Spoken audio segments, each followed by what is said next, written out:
Hello everybody and welcome. This is the Shy Hat and we're doing HackerFrogs AfterSchool Python Programming Basics Part 2. This is an interactive workshop and let me turn down the volume. Okay, that's better. All right, so we're gonna wait a little bit for people to come find the stream. I had to start a little bit later today. Well, a few minutes later than usual because my streaming software seems to be not connecting properly. Sorry about that. But if you're here and you have been here before, please say hi in the chat so we know that you're here. And if you're new to the HackerFrogs After School workshops, please say hi so I can know that you guys are new here. I see some familiar faces here. I see Drea, and I see Hachi, and I see Samarella. Hello, you guys. Welcome, and I'm glad to see you back. All right, so let's not hesitate. We have a lot of stuff to get through today. As usual, we're going to be using learnpython.com. Learnpython.org to go through Python exercises today. We're going to be starting with it's the string formatting section. I'm going to leave that link in the chat for you guys.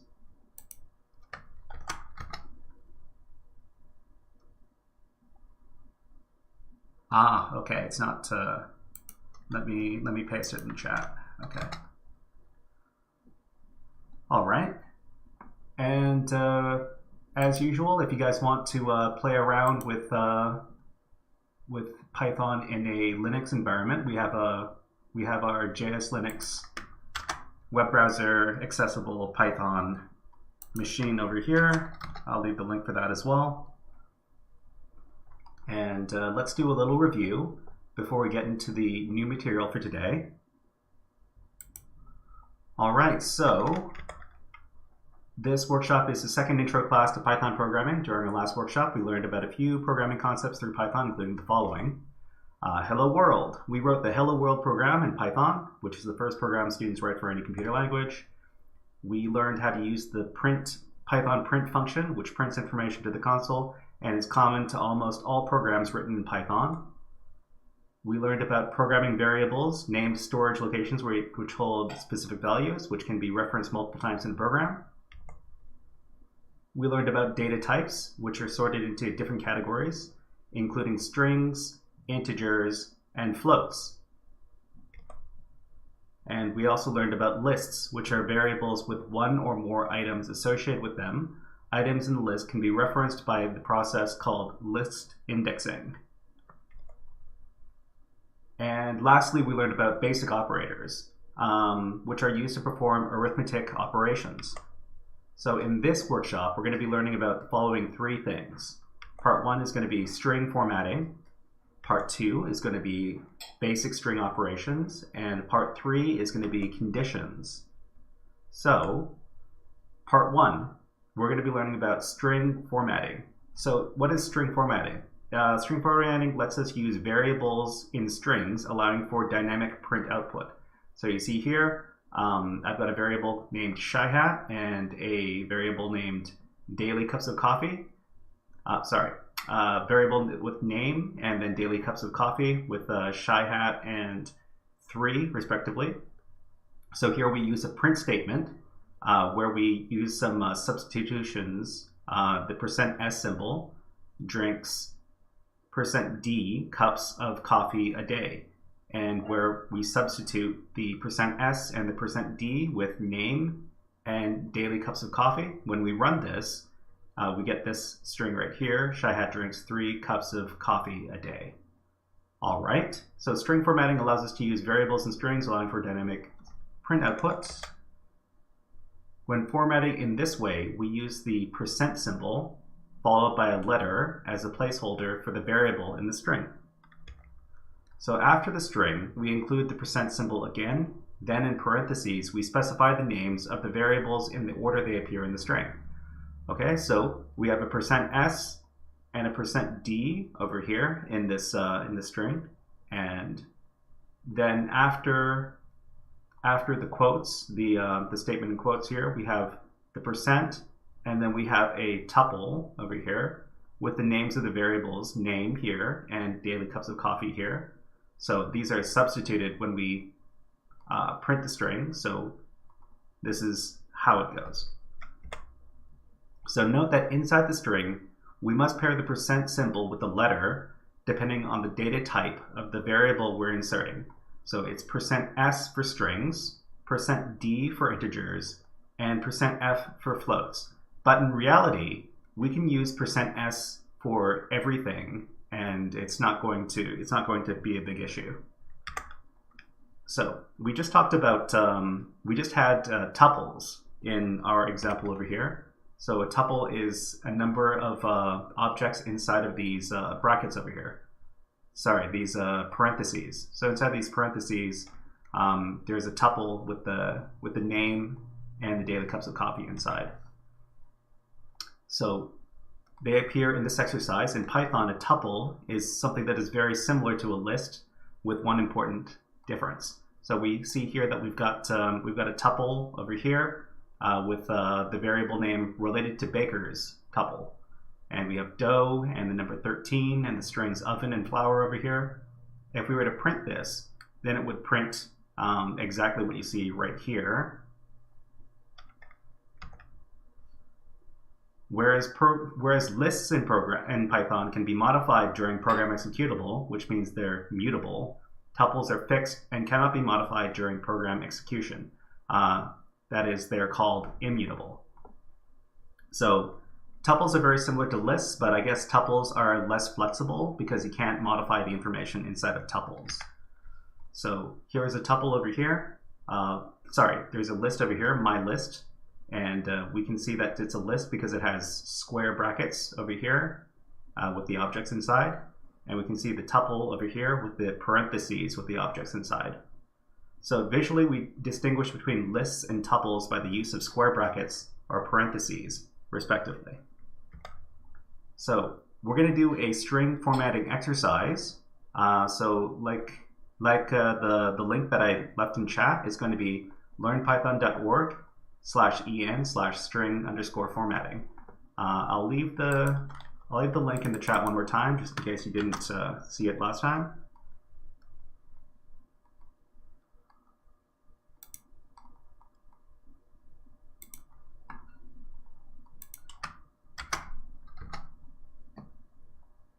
Okay. All right. So let's get to work with the string formatting over here. So remember, in learnpython.org, there are these interactive Python windows where there's going to be the script in one tab and then the IPython output in another tab. So if your window is sufficiently large, you're going to see the IPython shell and the script in the same window, and you don't have to switch between them. But over here, we see an example. There's a name variable equal to John, and we're going to print hello, and then %s, and then the outside of the quotes, there's going to be the % symbol and then the name of the variable. So just like this. So it prints out hello John, but we see in the script it says hello %s, and it substitutes %s with the string John right here. All right. I hope this isn't too difficult for you guys to. I hope everybody understands what's going on here. If you have any questions, please leave them in chat, and we'll try to answer them as best we can. Although I'm leading the class, I would very much like this to be a conversation. And if you have any questions or comments about anything that's going on, please don't hesitate to type it in chat. Okay. So to use 2 or more arguments specifiers, use a tuple in parentheses, and we can do this kind of string formatting with more than one variable inside the string. So here we've got a name and we've got an age, and we can print %s is %d years old. And outside of the quotes, we put the percentage sign, and then in a tuple, we put the names of the two variables. So name and age. So John and 23. What do you think is going to print out here when we press run? So type in chat if you know. Maybe it will print John is something like this.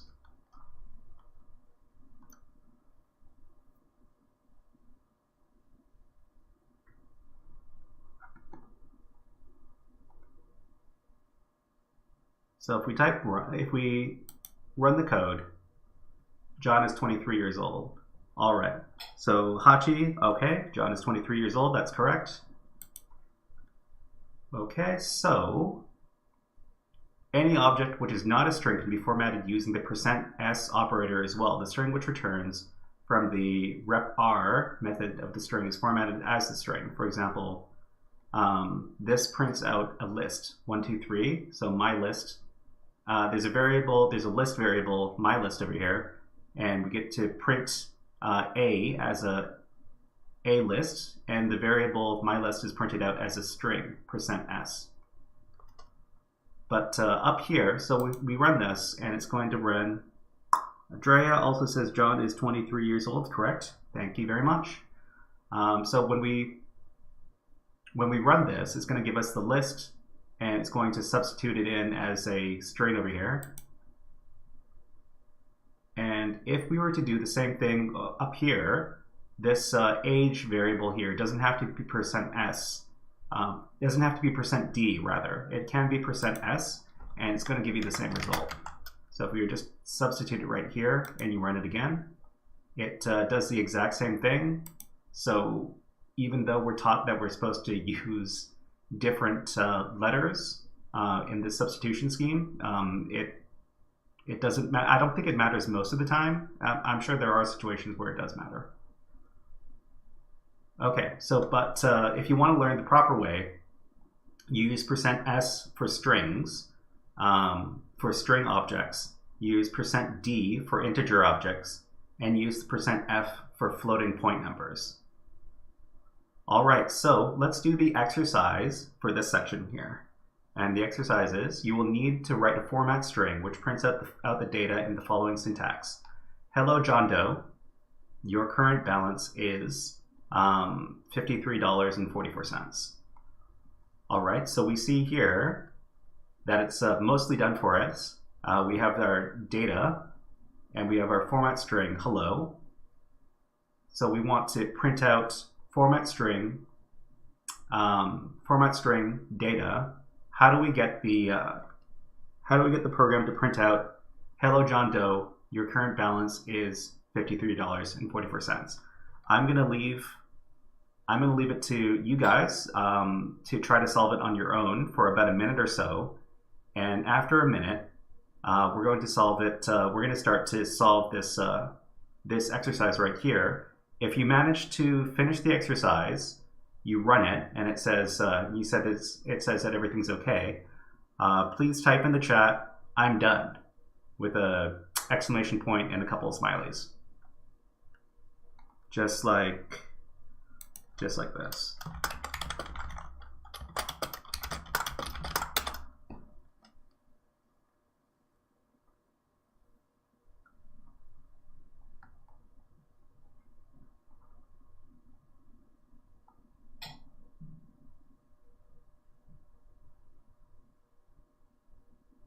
So if you just run the code by itself, it's going to give you an error.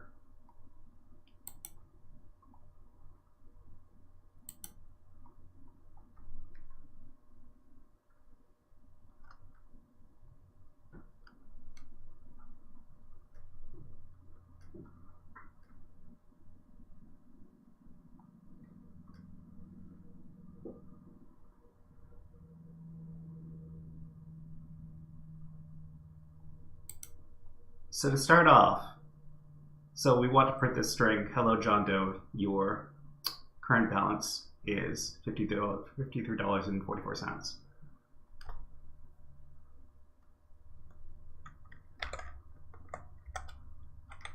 So what we would do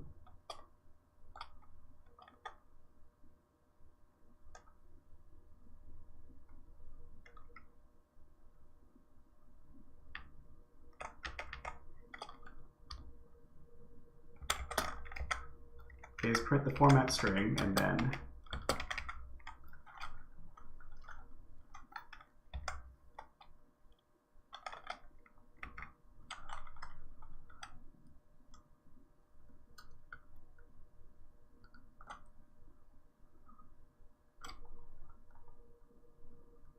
oh, sorry. To everybody who's here, I'm going to leave the link for the workshop guide for this particular workshop in the chat. So that way, if you get lost or if you want to review the what we learned today, you can take a look at this PDF.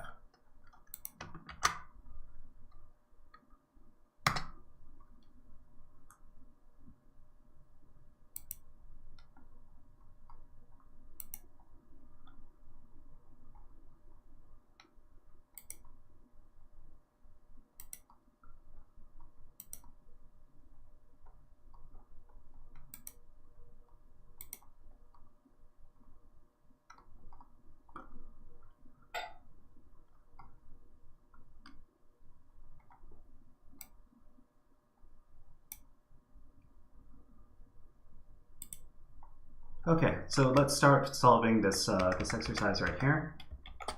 So what we really want to do is we want to print hello %s %s. So this is going to be where John Doe goes over here, and then your current balance is Devil Mind. Nice to see you here. All right, so your current balance is $%s.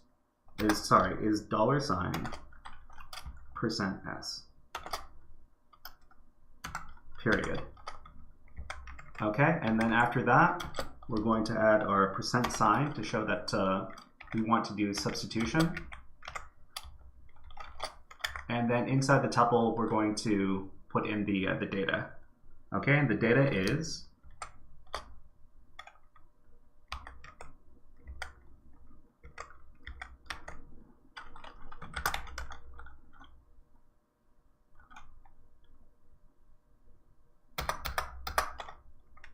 now does data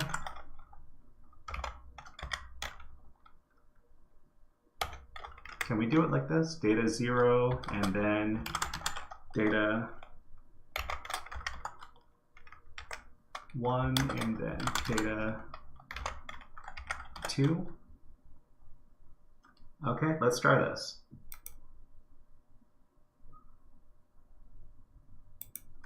Okay. So we can just substitute it with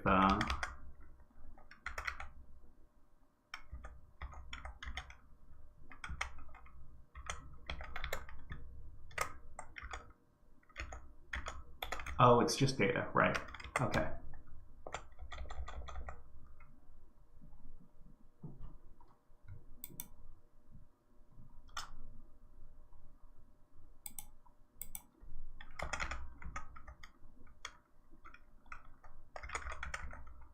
Hold on, we can do it like this. So name and then last name and then money.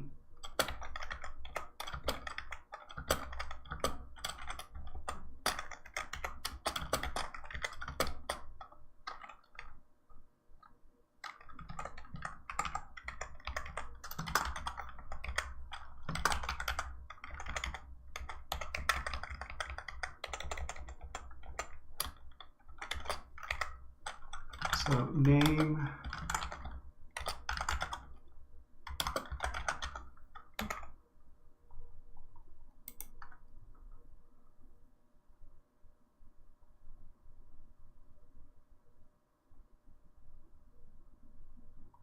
So the output is, hello John Doe, your current balance is 53.44. Okay.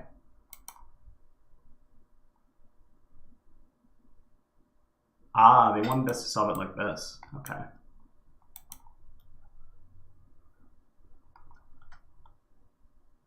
Okay. All right, so let's move over to the review for today's exercise. Sorry, for this exercise.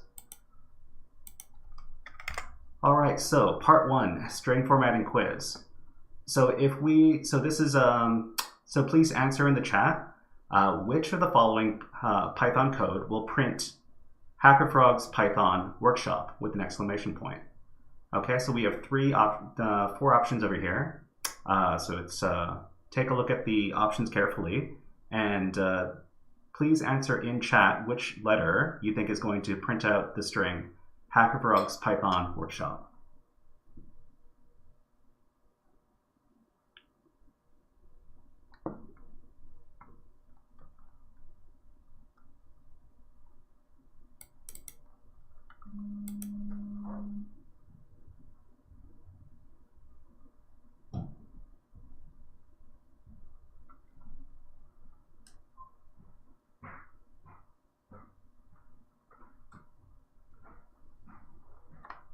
Okay, Hachi answers B, Dre answers B.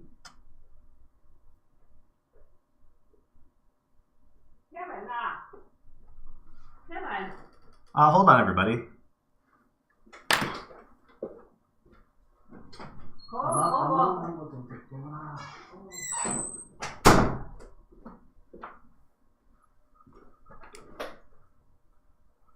All right, so everybody is answering B. Let's take a look at what the answer is. The answer is B. All right, so if we were to take this code right here, and I'm going to paste it in the chat.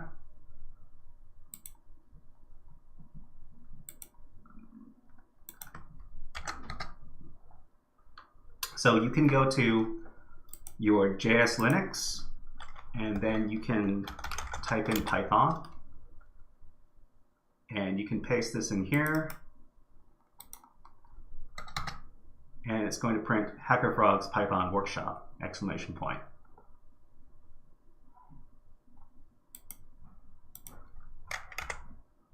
Okay, let's move on to part 2, basic string operations. All right, so we're taking a look at strings, and strings in Python are considered an object class. And classes in Python have special operations called methods, which can be applied to those class objects. Okay, so we see here that we have a variable named city, and it's equal to the string Seattle. And then we run a string method called count. So it's the name of the object, city, dot, count. And then inside the parentheses, we give an argument, which is the letter E. So this method is going to return the number of times the letter E is in the object city, which is this string right here, and it returns 2, which is the number of E's. Okay, so use of methods in Python code can be identified by the name of the object followed by a dot, then the name of the method, then parentheses, and any arguments the method requires inside of the parentheses. So here we have the name of the object city, and then a dot, and then the name of the method, which is count, and then the parentheses and the arguments that we need to put for the method inside of the parentheses, which in this case is the string, the letter T. All right, so use of functions in Python code. So previously we were talking about methods. Excuse me. So let me have a drink of water.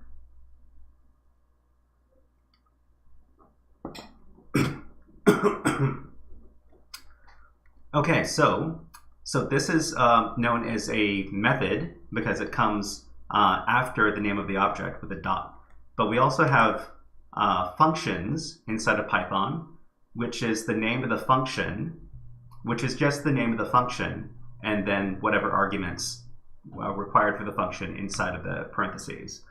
So use of functions in Python code can be identified by the name of the function, followed by parentheses, and any arguments the function requires inside of parentheses. So we're bringing up methods and functions in the same conversation because methods and functions can often look very similar, but we have to understand that that methods are performed on objects of a certain class, and functions are just performed on their own. But some functions cannot be performed on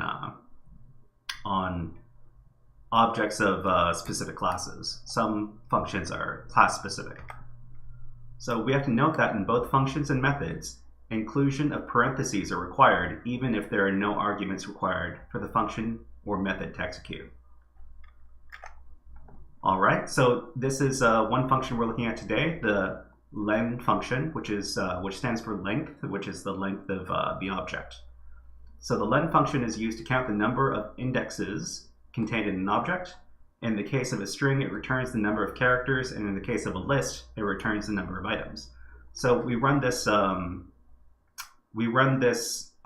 function on the string hot dog in the arguments over here, and it's going to return the number of characters, and the number of characters in the string hot dog is 6. There are 6 letters. So the next thing we're looking at is the index method. So this is a method for string objects, and we have a variable called food, and it's equal to pizza. So if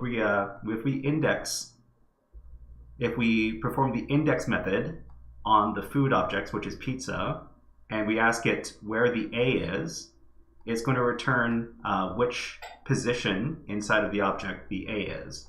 So here, because we begin counting from the letter 0, it's going to tell us it's at the index 4. So it's 0, 1, 2, 3, 4. So food.index A is going to return 4. Index method is used to locate the first instance of the argument within the object. The output is the number of characters into the string where the argument appears, and remember we're counting from 0. Here the output is 4. The output of the method is 4 because we're starting our count from 0. We also take a look at another method over here, which is the count method. The count method is going to count how many times the argument appears in the object. So we've got a greeting variable with the hello as the value, and we're going to count the number of L's in hello, and it's going to give us 2. So it returns the number of times the argument appears in the object. Note that we don't count from 0 in this case. So we're not counting 0, 1. It's counting how many total there are in the object. So it's going to be 2. The next thing we're going to learn is about string index slicing. So this is actually something I think it's very interesting that we can separate objects by their index. Just as we can index lists to retrieve the item contained at a specific position, we can index strings, which each character in the string counting as a separate item. So if we're going to print the index 0 of pet, which is equal to dog, so 0 is the first character, and it's going to be D over here. So remember, when we're indexing in Python, we're going to count starting from 0 instead of 1. So what's more interesting is the ability to select specific slices of the string.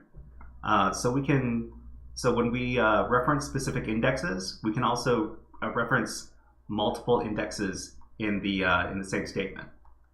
So is the ability to select specific slices of the string. Here we've isolated the 3rd and 4th letters from the string Python. Okay, so we have Python. This is a 1, 2, 3, 4, 5, 6. This is a 6-letter string over here. But in this case, we're going to print set starting at the 2nd index, and we're going to stop at before the 4th index. So 2nd index means that's the 3rd object, the 3rd counting from 0, we go 0, 1, 2. So it's 0, 1, 2. So that's the T. And it's going to go to it's going to stop before the 4th index. So 0, 1, 2, 0, 1, 2, 3, 4. So it stops before O, but it includes H, and it starts at 2. So it's only going to return the TH in this case. So inside the brackets, we indicate the character to start from, counting from 0, then a colon, then the character that marks the stopping point, which is not returned. So if we set 4 over here, that means 4 is not going to be returned. So it's 0, 1, 2, 3, 4. So the O is not returned. So it's basically only 2 and 3. So 0, 1, 2, 3, TH. So 2 colon 4 indicates to start from the 3rd character and stop at the 5th character, not including it in our output. So if a second colon is included in the index slicing, the number to the right of it indicates the number of characters to count by when slicing. So we see in here we have got a bug equal to centipede. So centipede is our string in this case. But if we're going to index it starting from 0, the beginning of the string, and then we're going to stop at index number 9, 0, 1, 2, 3, 4, 5, 6, 7, 8, 9. So that means that the entire string is inside, is in the range. And then we're going to skip every second one. So it's going to give us the first one, and then skip, and then skip, and then skip, and then skip. So this is what it means when we're slicing. We're slicing in this manner. All right, so it's a bit much to take in, but eventually we're going to be doing some exercises, and it'll become more clear then. In this output, we see that the slice starts from the 1st character, ends before the 10th character, and skips every 2nd character. So here we've got fruit. So a fruit, the fruit variable, and it's equal to this string called grapes. And in this case, what we're going to do is we're going to run this backwards by indicating a negative number. So the last part of the string indexing that we're going to cover is using negative index numbers. If a negative index number is used, the index starts counting from the end of the string instead of the beginning. Okay, so it's going to print fruit at the -1 position.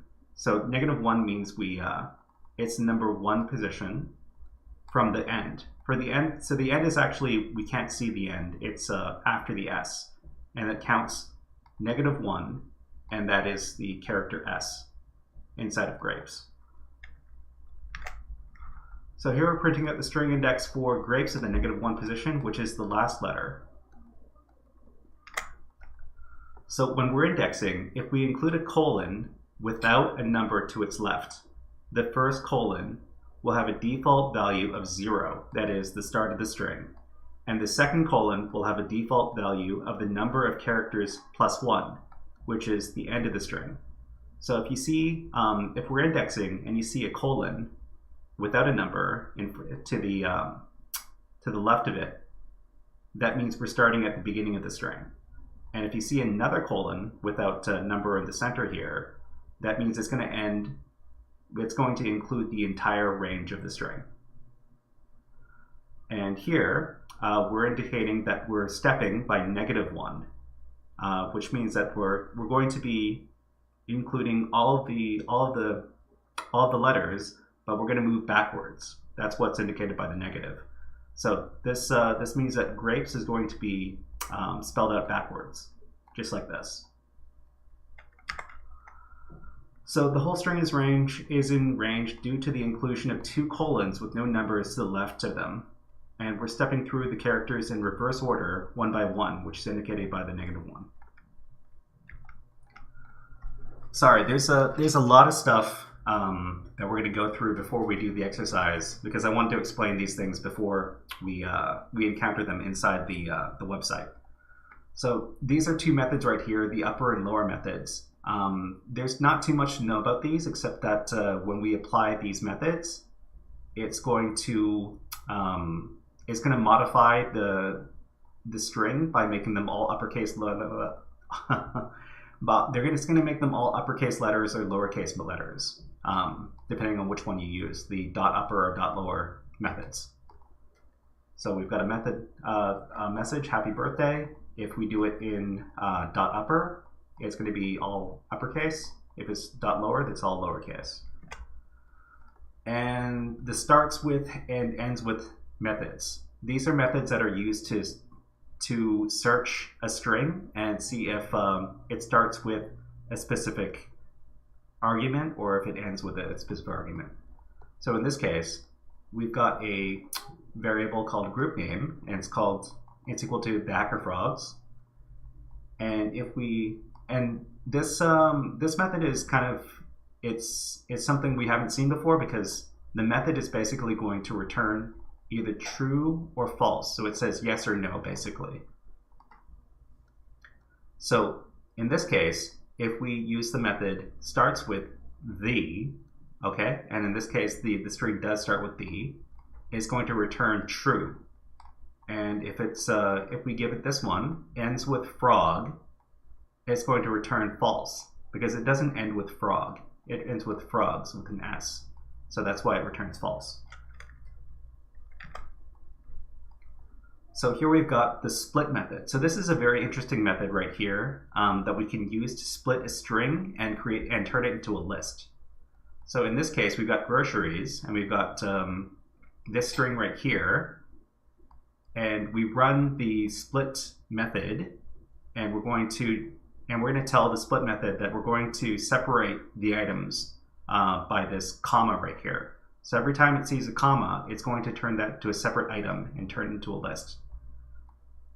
So the groceries list is groceries that is split. So if we print the groceries list, it's going to give us a list with the different items from the groceries split into different items for the list. Okay, so everybody, let's do the exercise for this section, and it's going to be at basic string operators. If we were just solving this over here, we can just go to next tutorial over here and just click on that. But I'll also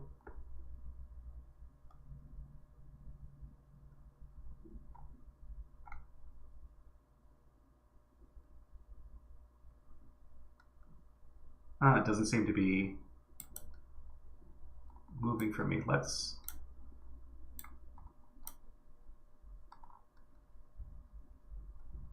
Okay, I'm going to type it in the chat for you guys, just in case you guys can't.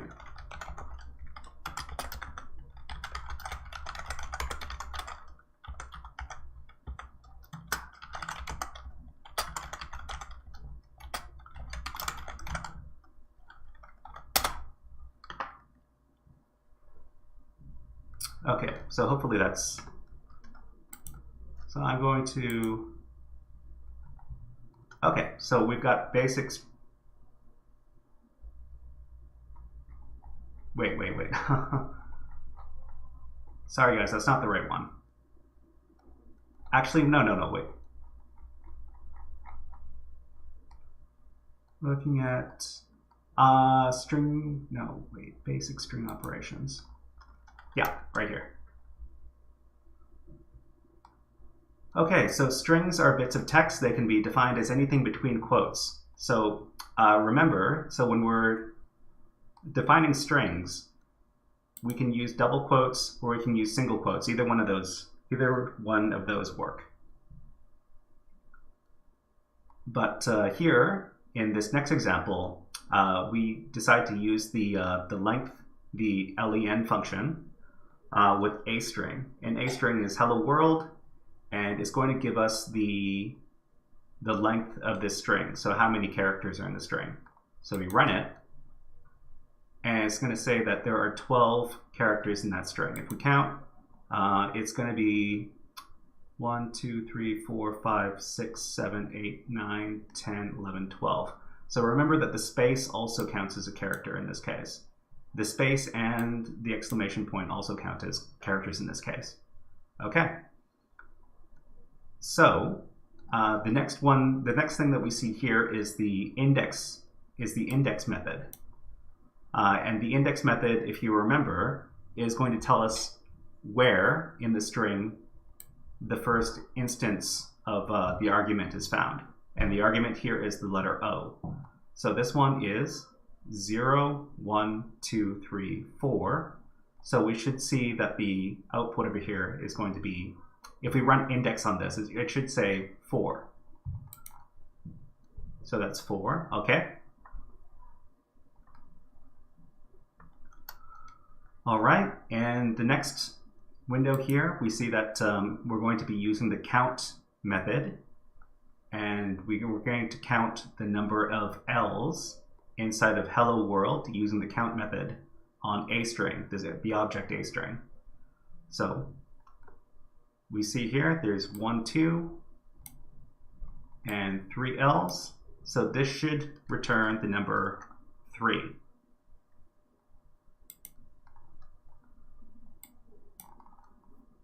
Okay, awesome. All right. So the next section over here is we're going to be talking about indexing. Okay, so before we run this, so it's 3, 3, 7. So if you remember that we're counting from 0, if we print this, what is going to print out from this string right here, hello world? So go ahead and type your answer in chat. So try to visualize it and type the answer in chat before you hit the run button.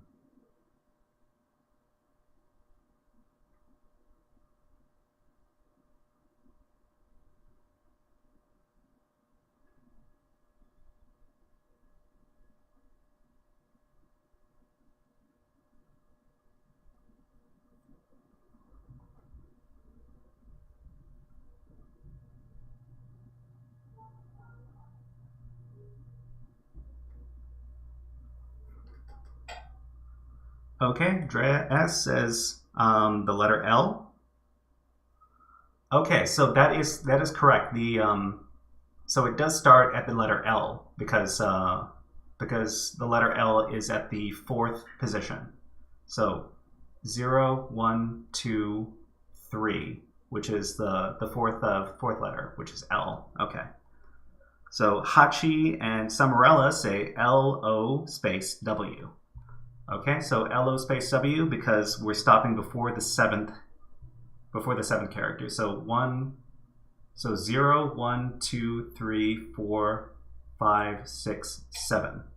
Okay, so it's going to be basically right here, the LO space W. So if we run this, this is what we get, LO space W. Oh, Dre, no problem, no problem. I'm sure you were thinking of something else when you typed in the L. And if you were just counting the index 4, then it is L. Yeah. All right. So good job, guys. So the next thing we're going to do is we're going to take a look at the index over here for a string. So 3, 7, 2. So what is the explanation for 3, 7, 2? So can you guys, can somebody give me an explanation for where it's going to start, where it's going to end, and how many characters we're counting by?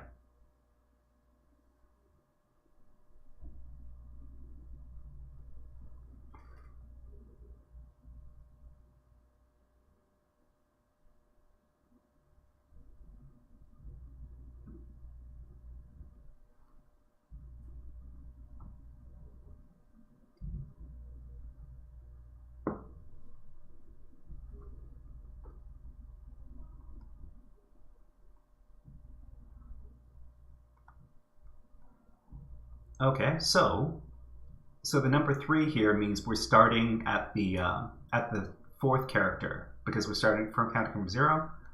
So that means we're counting from, so it's 0, 1, 2, 3. So that's the L, and we're stopping at 7, which is I think that's the O. So that's the O. So it's going to include W, and we're counting by 2s.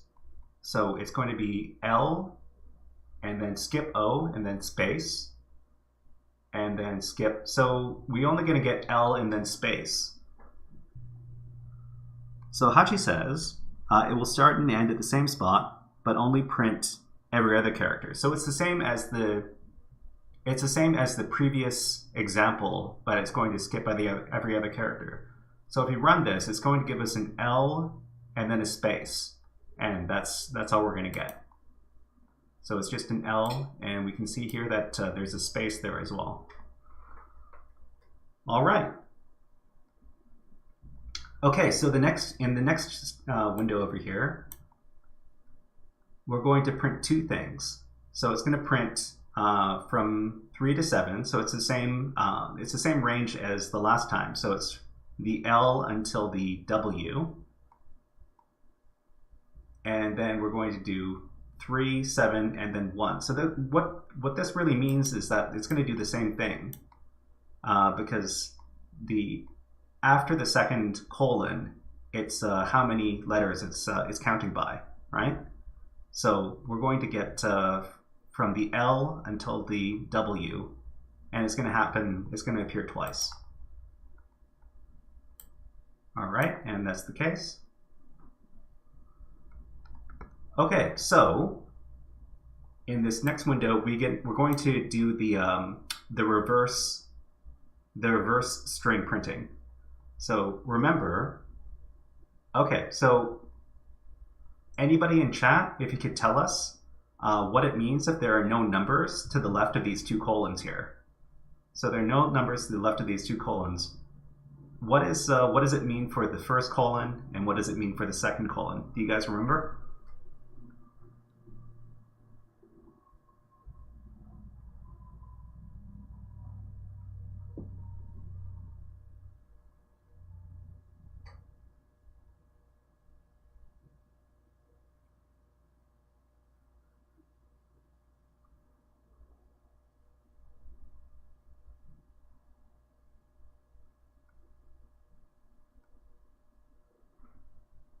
So Dres says first and last. Okay, so if that is correct. Okay, so if there's no number to the left of the first colon, that means it starts from the very first character. And if there's no number after the second colon, that means that the entire string is included. Hachi says it would take up the entire string. That's correct. Okay, and in this case, it's going to count by -1, meaning that it's going to count in by every character, but in reverse. So we're going to see that this is going to be hello world, but spelled backwards. So it's going to be exclamation point, and then just like this. Okay, all right, so here we've got the upper and lower methods being applied. And it's going to be applied to the string hello world, and that means that it's going to be printed all in uppercase and all in lowercase. That we can see by running it like this. So hello world uppercase, hello world lowercase. And here we see the starts with and ends with methods. So it's going to print whether or not it's going to print whether or not hello world starts with hello, and it's going to give us a true or false. And then it's going to print whether or not hello world ends with this string right here, and it's going to give us false. So it's going to give us true or false. So true and then false. So this is true. It does start with hello, but it does not end with this. So it gives us false for that one. Okay. All right, so in the next example here, we're using the split method. So if you remember, the split method is going to take a string and it's going to split it up, and it's going to split each one of these items into a list, and it's going to separate them by whatever character you supply right here. In this case, it's going to supply the space. So whenever there's a space, that's where it indicates to the method that it's going to make a new item. So hello and the space and then world. So hello is going to be one item and world is going to be the other item, and it's going to make this into a list. So it's split. If we run this,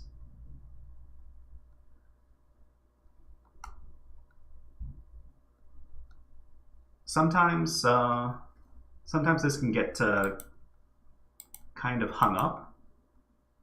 If you find that you click on the run button and it doesn't do anything, you can reload the page.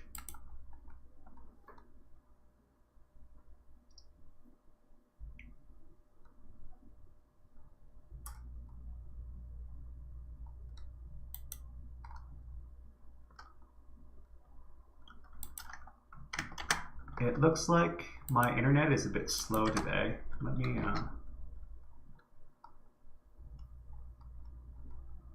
where were we?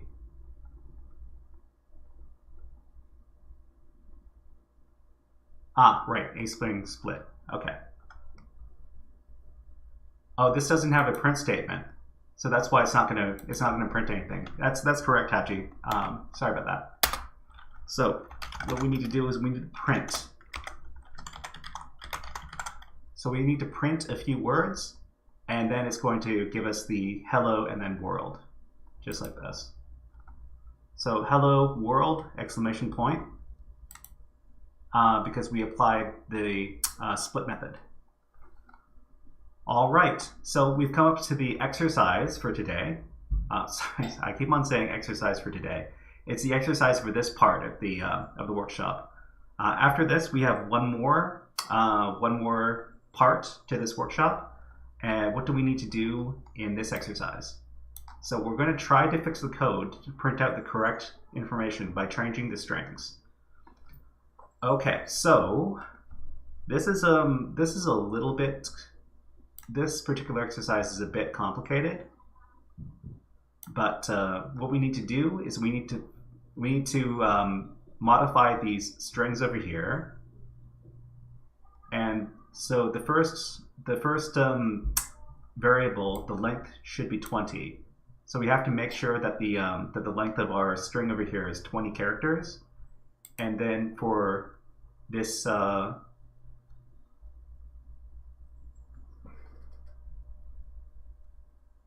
first occurrence of the A in this string, in the S variable, should be at index 8. So we need to make sure that the first A is at index 8, and that the number of A's should be 2. So we need to make sure that inside of this string here, that there are 2 A's, and the first A should be at index 8. This appears a little bit convoluted, and then we have to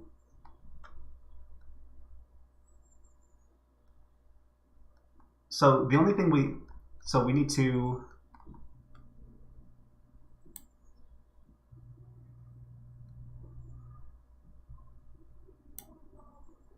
slice the string into bits. Sorry, this really is a bit complicated. Okay, so printing everything in uppercase and then printing everything in lowercase. You don't need to worry about this stuff, but you do need to worry about this. You have to make sure that the string, the S string, starts with str, these 3 letters right here, and you have to make sure that the string ends with OME exclamation mark right over here. Okay, so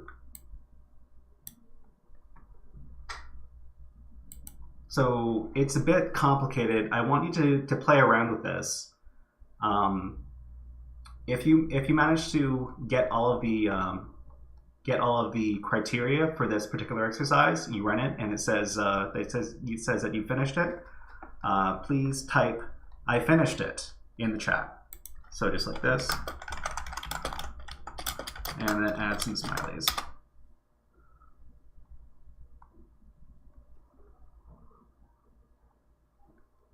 So the length should be 20.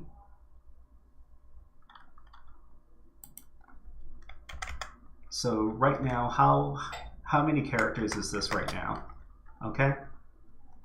So what we can do over here is we can copy this, and then we can go into our JS Linux, and we can print this. We can paste this in.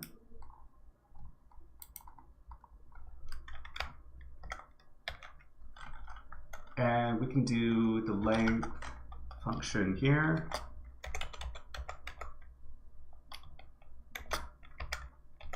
And this will give us a length. So this is 38. So we need to make sure that this is a lot shorter.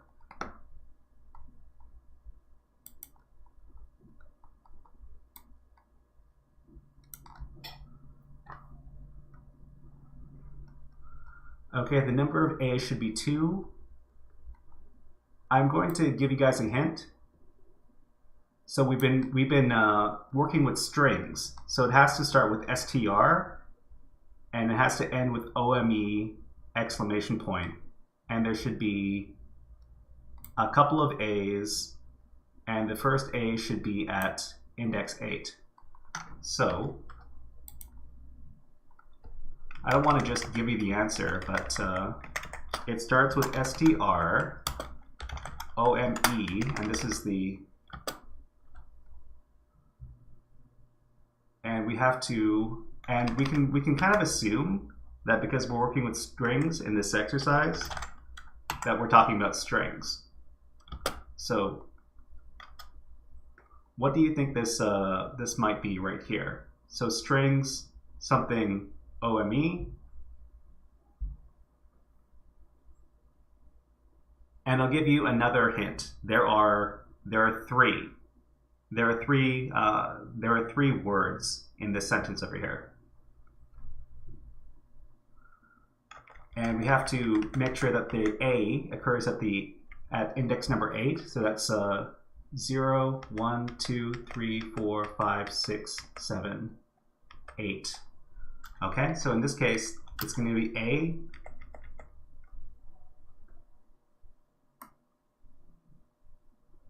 and what we're looking for, so strings are, right? So if we have strings are, what do you think this last word is going to be? Strings are something OME, and there's going to be 2 A's in this sentence.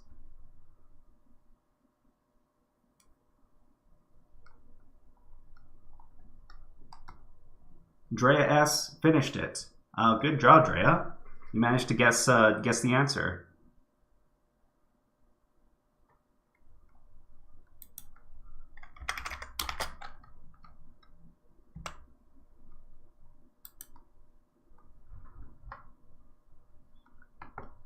Okay, so at this point, to fulfill all of the requirements for this, so it's going to be awesome!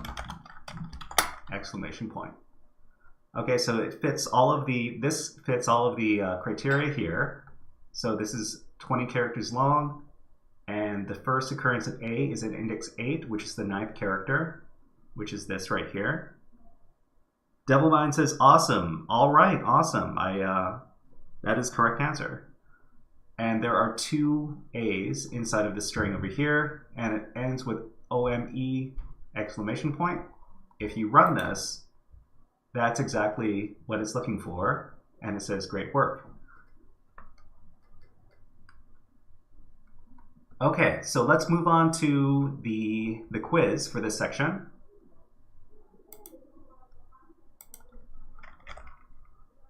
All right, so part 2, string operations quiz. Okay, so what happens? So what is the output if we use the following code? Print HackerFrogs 6:-1. So what you can do is you can actually, I'm gonna paste this in the chat, and you can try putting this in your JS Linux or the Python, the learnpython.org webpage, and see what comes out. So what is the answer? Is it A, B, C, or D?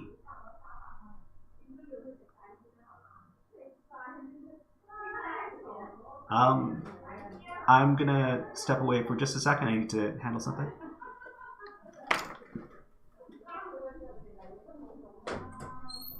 Mama.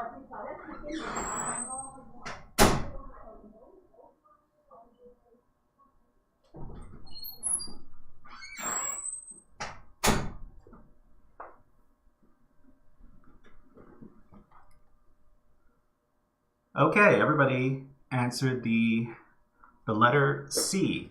Okay, so if we go to our JS Linux machine and we paste in this right here, the answer is C, frog, just frog. Where were we? Okay, just over here. So the answer is C. All right, Samarella, Devilmind, Hachi, Drea, good job. Okay, so we're going to move on to the last section for today. We've got our conditionals, but before we learn conditionals, we're going to learn about the Boolean data type. Okay, so Boolean data type in programming is basically zeros and ones, true or false. So 0 is equal to true, 1 is equal to false. In the previous workshop, we worked with string, float, and integer data types. Now, because we're learning about conditional statements, we'll learn about a new data type, the Boolean. The Boolean data type can have either one of two values, either true or false. And which value is returned depends on the statement that is evaluated. So in a Boolean sense, when we want to do a comparison operator, it's going to be the double equal signs.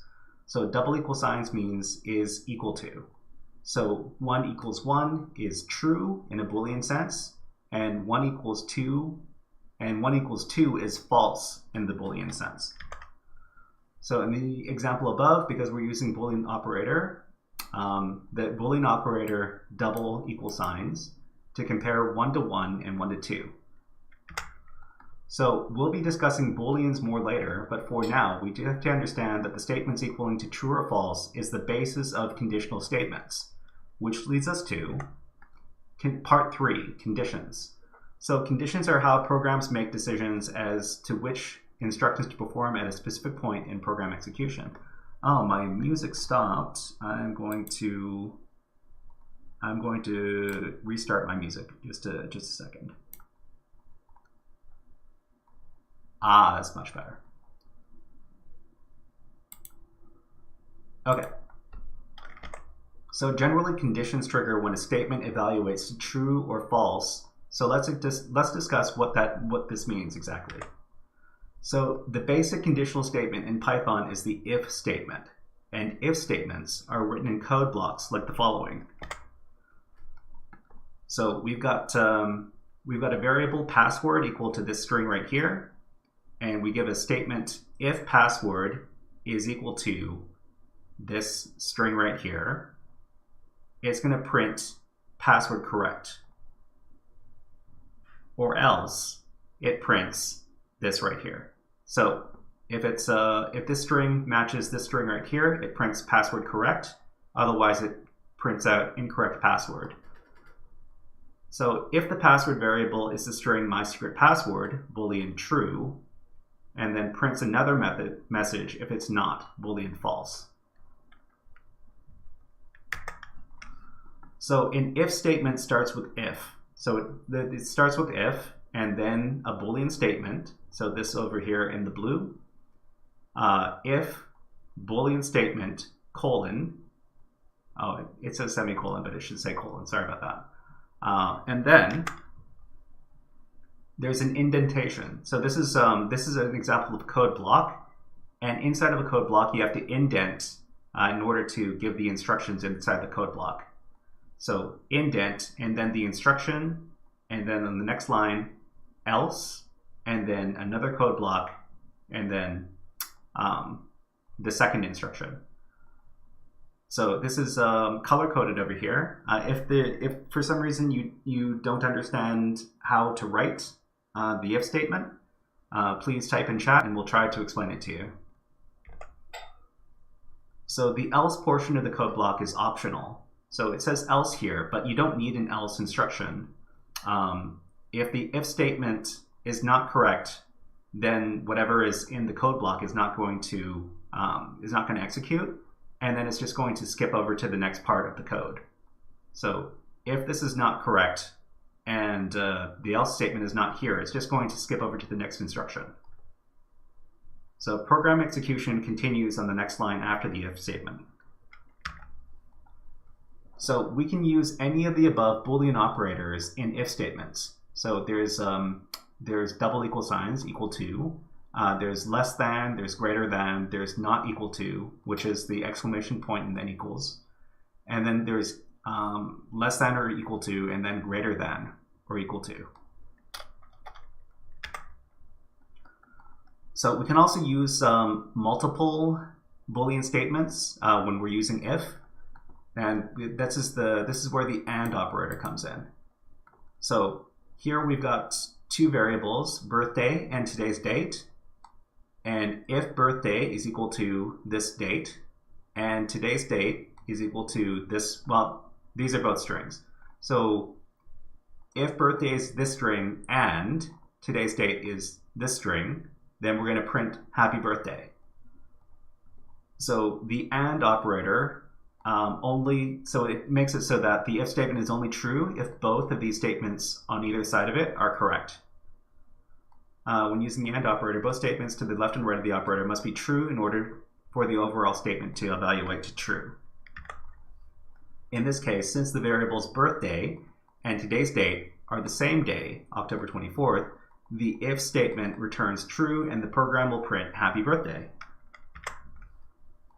Okay, next we're going to look at the or operator. So the or operator means that either Boolean statement to the left or the right of the or operator, if either one of these is true, then it happens. So when using the or operator, either statement to the left or right of the operator must evaluate to true for the overall statement to evaluate to true. So it's A or B. If A or B, if either one of those is true, then the if statement is true. So here we've got favorite food is spaghetti, or our hobby is watching movies. Then we're going to take a vacation to Italy. Okay, so if the favorite food is spaghetti or the hobby is classical painting, then it says, let's take a vacation to Italy. So in this case, our hobby is not classical painting, but because our favorite food is spaghetti, then this if statement is true and it prints out, let's take a vacation to Italy. Okay, so in this example, the if condition would not trigger if both statements to the left and right of the or operator were false. So if our favorite food was burgers and our hobby was watching movies, then both of these are false, and then this wouldn't print over here. We wouldn't take a vacation to Italy. Okay, the next one is the in operator. So the in operator is used to check if there is a specific item within the container object, like a list. So it could be, this container object might not be a list, it could be a string as well, but in this case it's a list, and we have a variable called John, and we have a list which is called party guests, which has 3 names in it. So there's John, Sue, and Bobby. So this if statement is going to this if statement is going to check if the string John is inside the list party guests, and it is. So it's going to print you're invited to the party. So the in operator is used to check if there is a specific item within the container object. Here the print instruction is executed because the string listed in the name variable is included as an item in the party guest list. And this one is a little bit confusing for new people, but let's slowly explain this. The is operator is used to compare whether an object is exactly referencing another object, as opposed to matching the values contained within. So in Python, each one of these objects is going to be given its unique ID number, and the is operator checks if the ID numbers are exactly the same. So even though x and z they're both lists with the same contents inside, because x and z are different objects, then the is operator is going to say that they're not the same. So if we try to see if x is exactly equal to if x is equal to z with this first statement right here, x and z, they're both lists with the same contents. So the first one is going to be true, but if we're going to compare whether x is z, if they're the same object with the same ID number, then this is false. But if we check if x is y, so x and y, because y is equal to x, then then Python is going to say that they're the same object because it's it's a direct reference. Y and x are y is a direct reference to x. So it's a little bit difficult to wrap your mind around, but please believe me when I say that it makes logical sense. All right, so the next thing is the not operator. So here, whenever you use the not operator, it's basically an inversion of whatever Boolean value is paired with it. Okay, so in this case, telling the truth is equal to false. So you can also just state that a variable is either a Boolean false or a Boolean true. So in this case, the if statement is deciding whether or not telling the truth is equal to not false, which is true, in which case it's going to print you're telling the truth. Otherwise, it's going to print you're lying. So because it's checking that it's not false, which means it's true, and this is false, then this isn't going to trigger, and it's going to print you're lying because it doesn't match. So not paired with true evaluates to false, and not paired with false evaluates to true. So let's do our conditionals exercise. So let's practice our if conditionals in Python at the following URL. Python.org en conditions. Okay, so here, okay, so we're going to go to the next tutorial. This seems to be stuck. Let me click on the link. Conditions.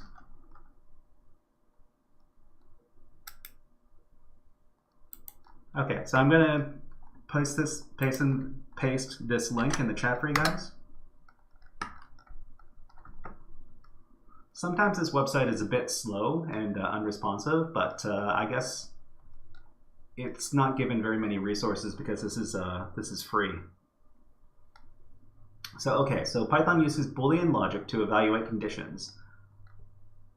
So here we see that x is equal to 2, and then we're going to print whether or not this is equal to 2, and then whether it's equal to 3, and then whether it's let's see, that's less than 3, and we run these, and it gives us true, false, true, which is exactly what the comments say over here. All right, so next we take a look at the and or Boolean operators. So we see here there's John, and there's the name variable John and the age variable 23. So if name equals John and age equals 23, it's going to print your name is John and you are also 23 years old. So here it's if name equals John or name equals Rick, then it's going to print your name is either Rick or John. So if we run this, then both of these are true, so they're both going to trigger, right? So if you were to change one of these, then so change this to 22, and then change this to, say, Sam or Rick, then both of these are going to be false. Because even though the name here is John, the age is not equal to 23, and we're using and here, which means one of these is not true, which means this doesn't trigger here. And because we've changed both of these names to a name that is not John, that means that this isn't going to trigger either. So if we run this, then there's not going to be anything new added to here. So if we run this here, in the Python shell, there's nothing new added. Okay. So the in operator. So we're just talking about the in operator, and it's going to check whether or not there is the string or the value inside of. Sorry, I need to take another drink of water.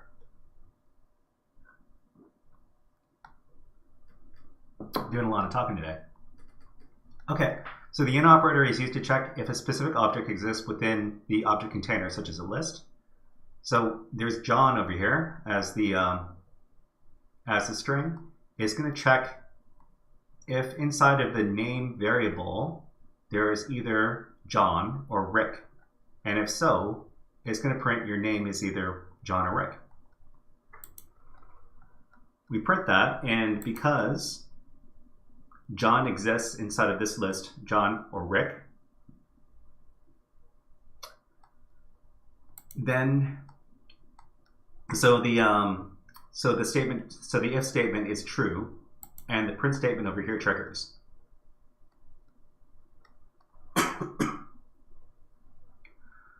Okay, so Python uses indentation to define code blocks instead of brackets. So this here, what we're trying to explain is that when we're writing code blocks, we need to use either indentation, so you can use the tab key. So you can use the tab key to create indentation, or you can use a number of spaces. It doesn't really matter if you use tabs or spaces to do indentation, except that you should keep it consistent within the same document. So if you're going to be using tabs, use the same number of tabs. If you're using spaces, please use the same number of spaces to create indentation. So the official Python documentation says to use 4 spaces for indentation, but a lot of companies like Microsoft or Google, they say to use 2 spaces for indentation. So this isn't really something that you need to pay a lot of attention to. You just need to know that if you're doing an indentation, you have to make sure that it's the same across the entire code, right? Okay, so this is basically talking about indentation again. All right, so we'll skip it. So the is operator. So we're talking about the is operator. Unlike the double equals operator, the is operator does not match the values of the variables, but the instances themselves over here. So it's comparing x is equal to y. So they have the same content, so it's going to print out true, but x is not y because they're not the same object. So here it's going to print out false. So if we run this, this is what it says. So although the contents are the same in between these 2 variables, because they're not the same object, it's going to print out false if you ask if x is y. So here, the not operator, so it basically inverts whatever you put in front after it. So not false is true, and not true is false. So in this case, we're comparing not false is equal to false, and this is going to equate to false.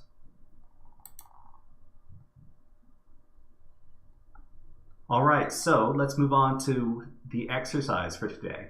So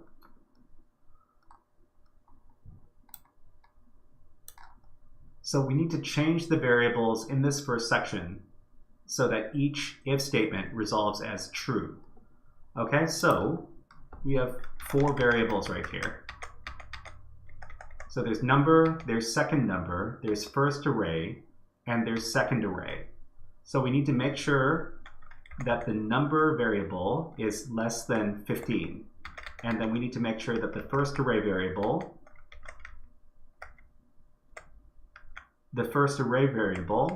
is going to be, right, okay. So if first array, if there's nothing here, then it's basically checking if the first array variable exists. So that's what we need to do here. So in the third instance here, we need to make sure that the length of the second array variable over here, it has to be equal to 2 objects over here.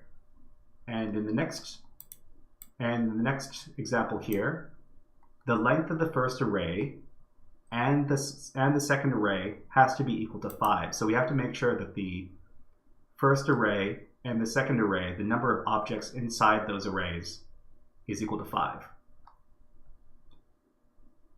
We need to make sure that this is a bit complicated. So we need to make sure that the first array and the first object in the first array are equal to 1. So 1 is basically, so first array, it's checking if it exists, and it's checking if the first array first object is equal to the value 1. And then the last thing it's checking is not second number. Okay, so if not second number, so the second number variable has to be false. So if second number, it means that the second number has to exist, and if not second number, then second number has to not exist. Okay, so everybody, I want you to give it a try. Go into the code over here and change these variables so that it fits all of these criteria over here. If you manage to run this and you manage to finish it, please type in, I finished the if statements.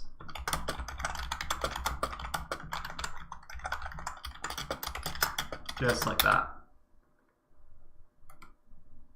So in about a minute, we're going to start trying. We're going to start solving each one of these if statements.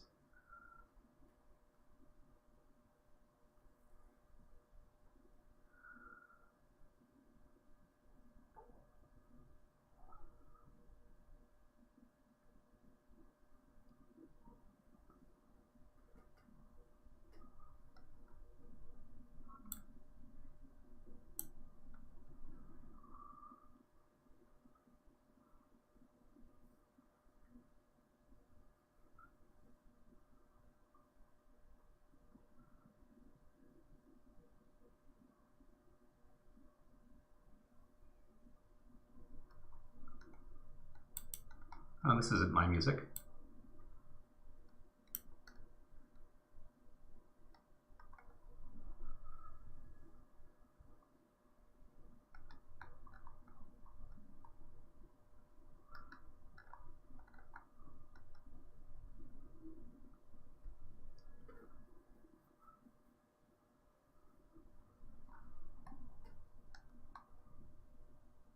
Hachi finished the if statements. Nice.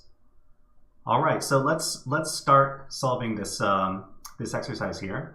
So if number, so number here has to be greater than 15. That's the greater than symbol, right? So greater than 15, let's make it 16.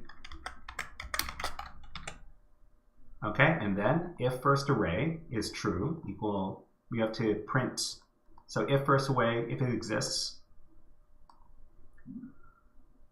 Okay, so it exists, and we probably need to put a value in it.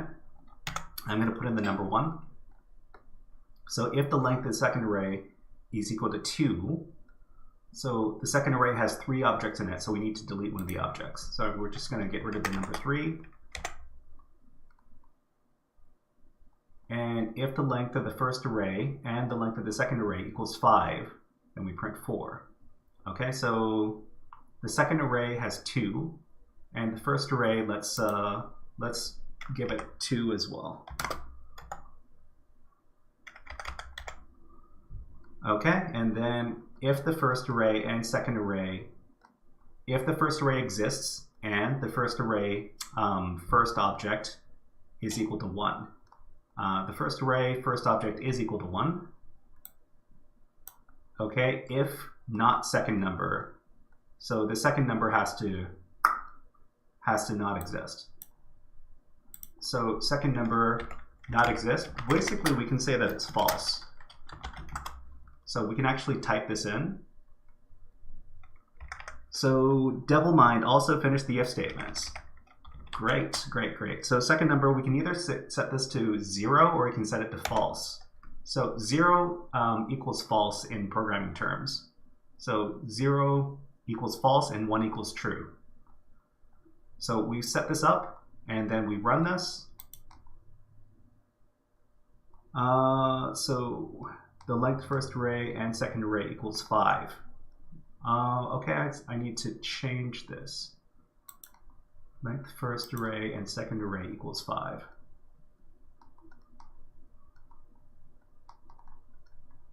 Okay, so first array, second array. Oh, first array. Okay, let's add another to the first array. Okay, so the first array should have 3 objects in it, and the second array should have 2.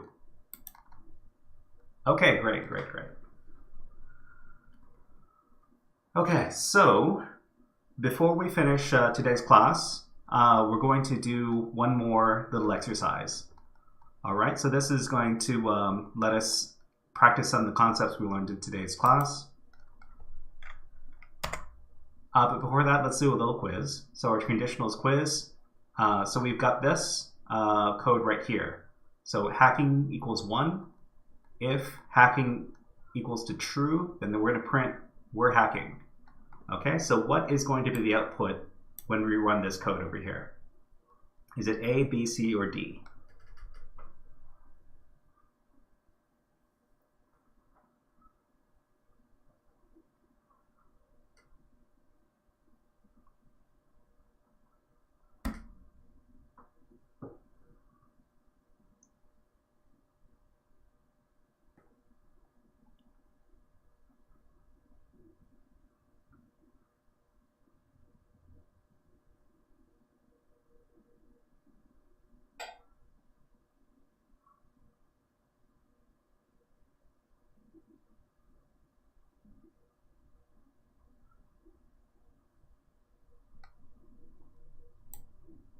So I'm going to copy and paste this into the chat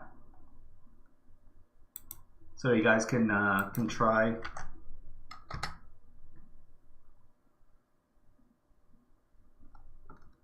So you guys can try running this in the learnpython.org website.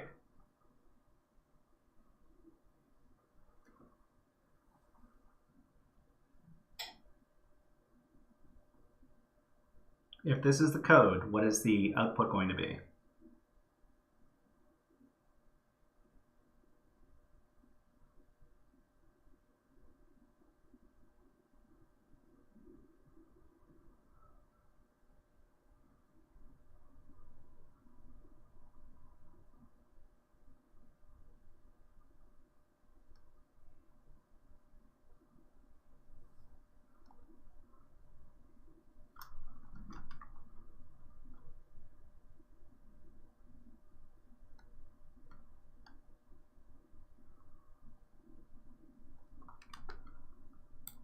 So let's try copying this and then putting it in the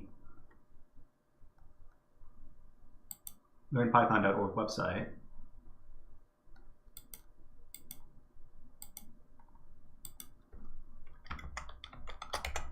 Okay, DevilMind says D, I guess. Okay, so nothing will print. The syntax is incorrect. Okay, so if we were to put this inside of so hacking equals 1. So if hacking is equal to true, then we're going to print we're hacking. So what we see when we run this, oh, did I did I make did I do invalid syntax? Sorry. Hacking equals 1 if hacking equals true.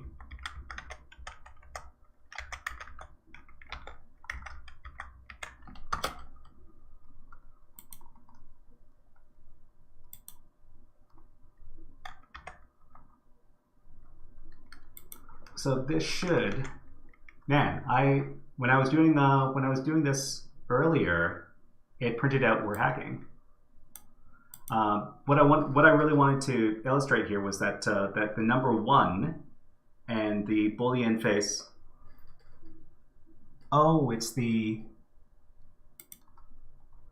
Oh, that's true. That's true. That's true. We have to use these right here. We have to use the double quotes. We have to use double quotes over here because there is an apostrophe over here, and that's the syntax error.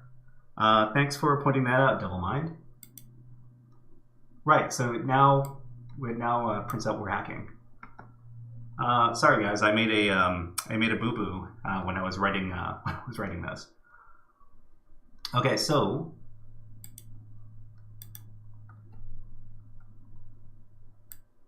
Yeah, it's because these over here are single quotes, and then they should be double quotes because we included the comma over here.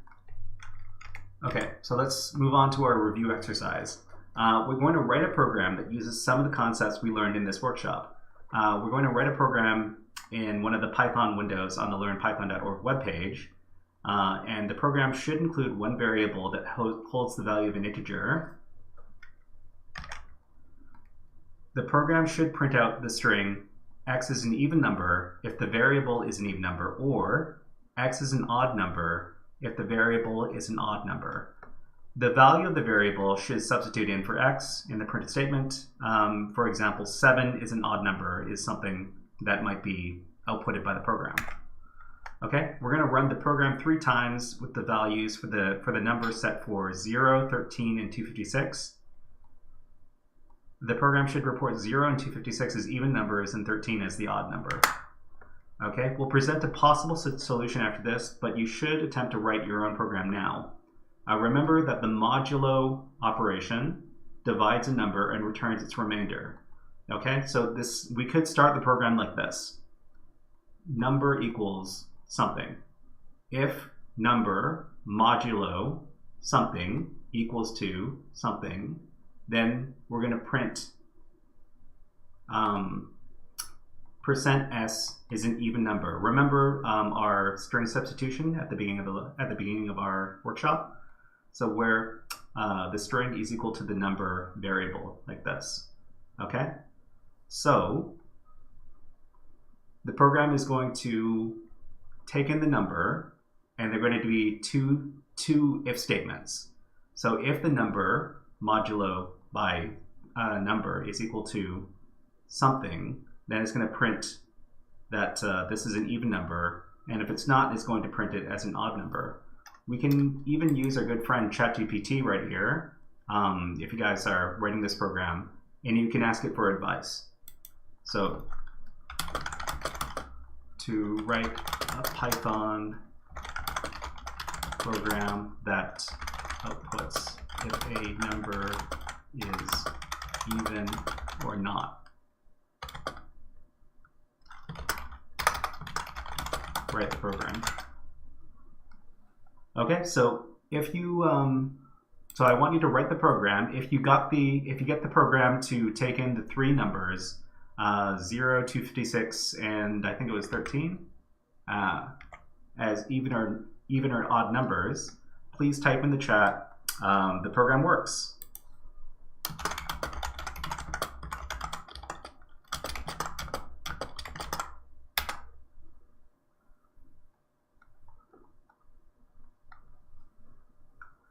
So you could potentially start the program like this. So the number variable is something, and if number modulo by something, then it's going to print it's an even number. So we'll wait about a minute or two for you guys to try writing it on your own. And then we're going to slowly start writing the program and showing the solution.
Okay, so I'm going to start writing the program over here inside of my JS Linux.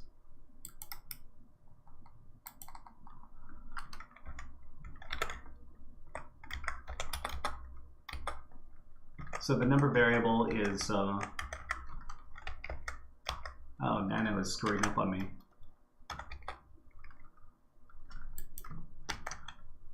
Let me reset this. DevilMind says program works. Good work, DevilMind. Okay, so I'm going to start up Nano to write my program. Okay, so number equals 0, for example, and then if we want to put this in brackets, so number modulo. So number modulo 2. This is what we do to determine if a number is even or odd. We have to modulo it by 2 and see if Hachi says that the program works. Good job, Hachi. Okay, so we modulo by the number 2, and then we see if it's even or odd.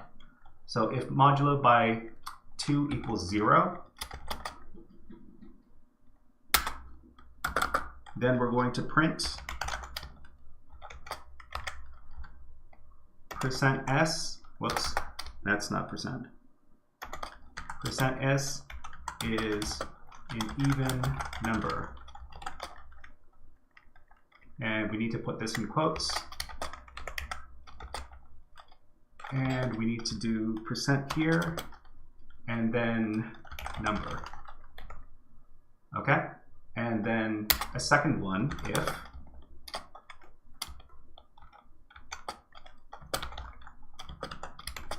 so if number modulo 2 equals 1, then we're going to print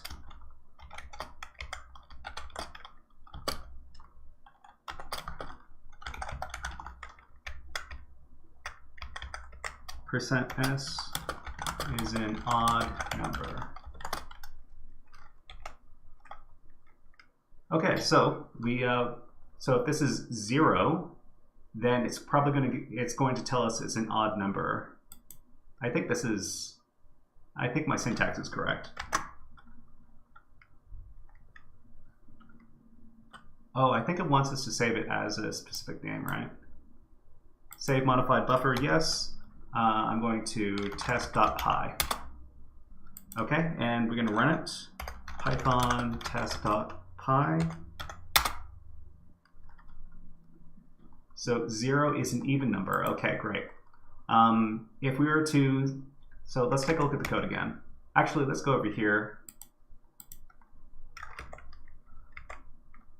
So if we write the code like this, number equals 0 if number modulo 2 is 0, which means that it's evenly divisible by 0, then it's going to print this thing is an even number. But if we modulo by 2 and it's equal to 1, that means it's an odd number. And we're going to print this thing as an odd number. Okay, great. All right, so we're going to close out our workshop in a little bit, but before that, let's review what we learned today. Okay, so let's review the programming concepts we learned. Okay, string formatting is a way for us to include variable values in strings by using C-style syntax. Strings in Python have a number of different functions and methods that can be useful for obtaining specific details about the strings. We can also output slices of strings through string indexing. Okay, so this is another major concept for today. So conditions are used in programs to determine a program's course of action. They rely on the evaluation of Boolean statements to determine if certain instructions are performed or not. In the next HackerFrogs AfterSchool programming workshop, we'll continue learning Python with the learnpython.org website. We're going to hit some major programming concepts in the next workshop. We're going to be talking about loops. We're going to be talking about functions, and we're going to be talking about classes and objects. And that's going to be held next Monday. So please tune in next Monday at the same time, and we're going to be doing our next HackerFrogs AfterSchool Python workshop. Everybody, I need you guys to fill in the survey for me to tell everybody whether or not you enjoyed the workshop today. So please fill in the this survey before finishing class. I'd like to announce that on Wednesday I'm going to be doing a bonus stream for this week, and in that stream we're going to be taking a look at Try Hack Me and doing we're going to be demonstrating an easy Try Hack Me module where we're going to be doing some network hacking. If you're interested in attending on Wednesday and learning a bit about network hacking, we're going to be using Nmap, and we're going to be doing some web app hacking. If you're interested, please type in Wednesday stream in the chat so I know that you guys are interested.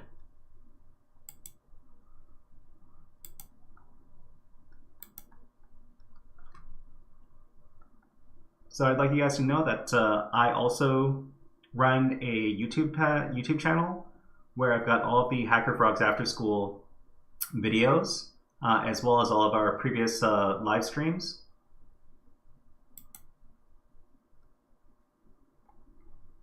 We've got our HackerFrogs AfterSchool workshops in different categories. We have our green web app hacking series. We have our blue Python programming series, which we're doing right now. And we have our red Linux OS operations workshop series. But I'd like to take the opportunity to say thank you very much for putting up with our technical difficulties today. And sometimes Devil Mind says, is that a smiley face? I'm not completely sure, but thank you very much for showing up today and participating in today's class. I really appreciate seeing chat interaction. It makes me feel like you guys are learning something. I hope you all learned some interesting stuff about Python today. But we're going to be finishing out the stream. But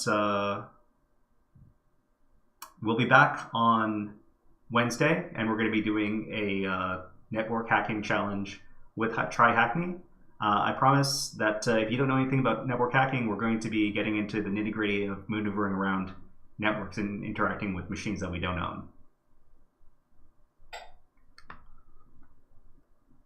All right, everybody, we'll be back with more HackerFrogs AfterSchool Python programming on next Monday. Until then, everybody have a great week, and we'll see you next time.